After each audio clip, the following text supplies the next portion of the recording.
太子，你的这位云姑娘胆子可真是够大的，连皇后邀约竟然也敢晚到。哎，皇叔你就别再说笑了，云姑娘并非不是礼数之人。母后，她肯定不是有意的。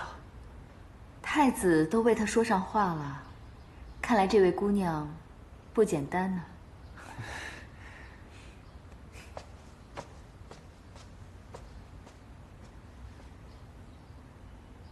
皇后，云姑娘来了。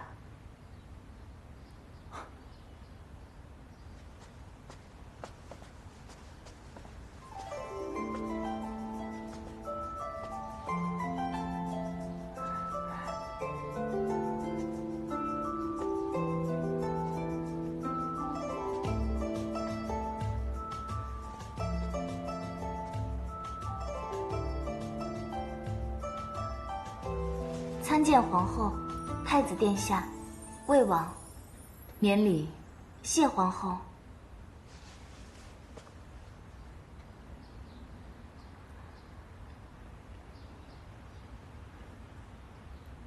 云姑娘，家中有何人？啊，回皇后，家中还有老妇。老妇以何为生？以做鞋为生。本宫没听清楚，大声一些。回皇后，民女父亲以做鞋为生。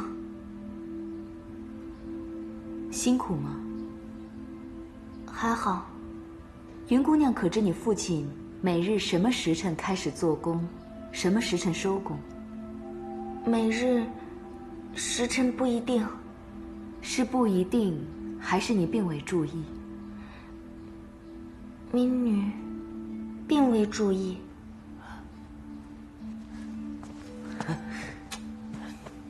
母后，今日不是来谈儿臣与云姑娘的事情吗？为何谈论她的父亲啊？云姑娘，本宫知你与太子早前姻缘相识。你们二人亦是情意相通，但太子毕竟是太子，与之婚配的女子，无论是品貌还是家世，皆须为上乘。云姑娘品貌自然是出众，但家世……哎呀，母后，儿臣不在乎她的家世，儿臣只在乎她这个人。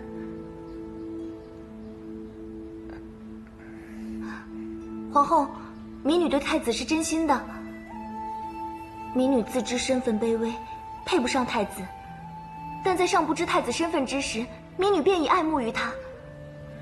民女别无他求，只求与太子厮守，即便无名无分也没有关系。云姑娘也不必急着表述真情，本宫倒是有一个办法。哎，母后，什么办法？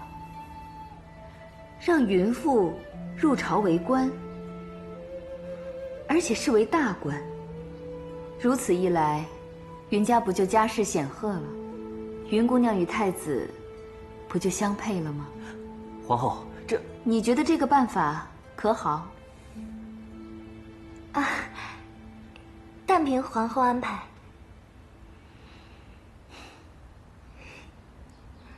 云姑娘，本宫恐怕不能如你所愿。安排你父亲入朝，本宫不能做，也做不到。而方才不过是对你的一番考验罢了。遗憾的是，你未通过考验，所以你与太子之事就此作罢。母后，母后，皇后，皇后，我对太子一片真心，求皇后成全。太子，这可如何是好？我还有何颜面回去面对父亲和街坊邻里啊？他们都以为我会嫁给太子，如今我岂不是成笑话了？你先别急，别急嘛。母后不了解你才会这样。本宫会想办法的。皇后，那云氏虽说没有大家闺秀的气度，但又不是让她做太子妃。若太子真的喜欢，收她进来做个侍女，也未尝不可呀。这怎么可以？这太子若真喜欢她，便不会亏待于他。真让他进了门，日后提他位分，也不是不可能。我倒是没想到太子竟然会喜欢这样的女子。哼，说起来，这个云姑娘还真是挺有意思的。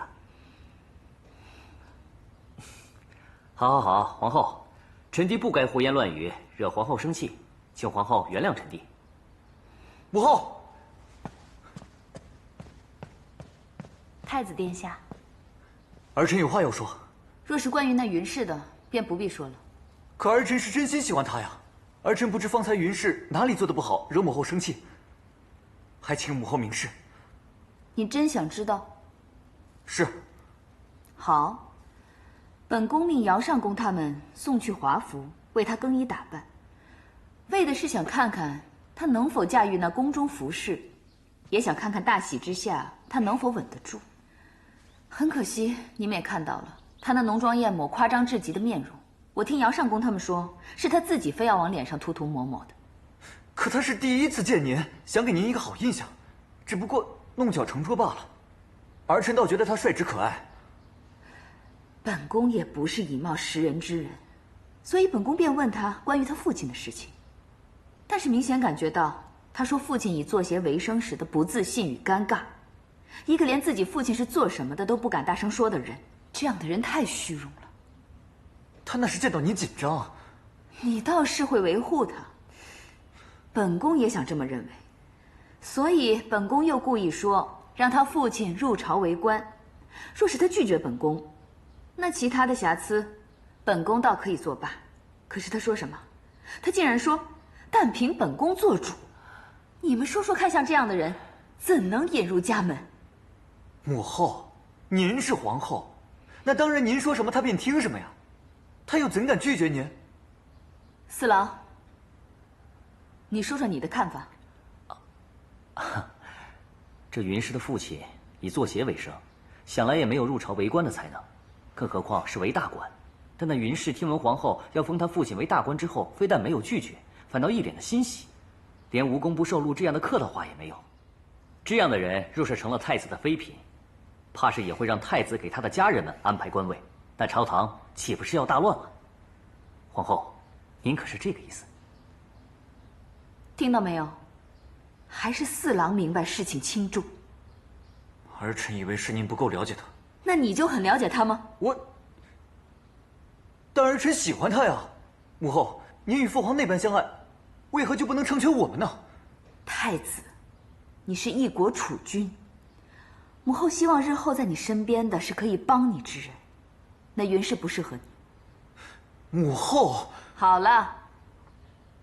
前不久才因朝见之事惹你父皇生气，你如今又想找一个这样的女人，你是太子，得知进退，明事理。儿臣告退。